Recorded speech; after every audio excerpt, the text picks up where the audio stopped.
Hi friends, আজকে বানাবো আমি একটা মাছের ডিমের রেসিপি। তো খুব সহজে কড়াই বসিয়ে দিয়েছি, তেল দিয়ে দিয়েছি, তেলটা গরম হয়ে গেছে, একটু নুন আর হলুদ দিয়ে দিচ্ছি। কড়াইয়ের মধ্যে ডিম দিয়ে দিচ্ছি, ডিম দিয়ে ঢাকা দিয়ে দিয়েছি, আবার ঢাকাটা খুলেছি। দেখো এক পিঠ হয়ে গেছে, আমি উল্টে দিচ্ছি আরেক পিঠ, ভালো করে লাল লাল করে ভেজে নিচ্ছি। এবার তুলে নেব, হয়ে গেছে ভাজা। সব কটা ডিম তুলে নিচ্ছি। ওই কড়ার মধ্যে ডিমের তেল ছিল, আর কিছুটা তেল দিয়ে দিয়েছি। ডিম ভেজেছি তাই জন্য ফেনা উঠছে। এবার গোটা জিরে দিয়ে দিলাম, ভালো করে একটু নেড়ে নিচ্ছি। এবার পেঁয়াজ কুচি দিয়ে দেবো, পেঁয়াজ কুচিটা দিয়ে একটু ভালো করে লাল লাল করে পেঁয়াজটা ভেজে নেব।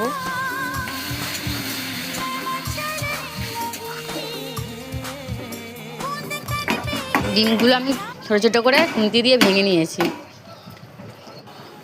এবার আদা আর রসুনের পেস্ট দিয়ে দিলাম, জিরে গুঁড়ো, হলুদ গুঁড়ো আর নুন দিয়ে রাঁধুনি আর গরম মশলার পেস্ট দিয়ে ভালো করে নাড়াচাড়া করে নিলাম। এবার তেলটা দেখো খুন্তি গা দিয়ে ছেড়ে যাচ্ছে, মানে হয়ে গেছে। এবার আমি ডিমগুলো দিয়ে দিচ্ছি, ভালো করে কষিয়ে নেব। খুন্তি দিয়ে ভালো করে কষিয়ে নিচ্ছি।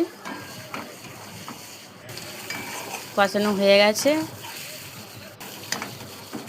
এই যে কষানো হয়ে গেছে, তেল ছেড়ে গেছে। আমি এবারে জল দিয়ে দেবো, এই জল দিয়ে দিচ্ছি।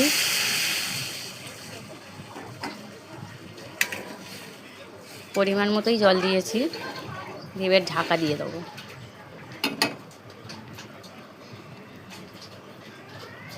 ঢাকা দিয়ে দিলাম। এবার ঢাকা খুলে আমি দেখাচ্ছি কেমন হয়েছে। খুন্তি দিয়ে তুলে দেখাচ্ছি, আমার ডিমের ঝালটা হয়ে এসছে। গ্যাস অফ করে দিলাম, নামিয়ে নেব।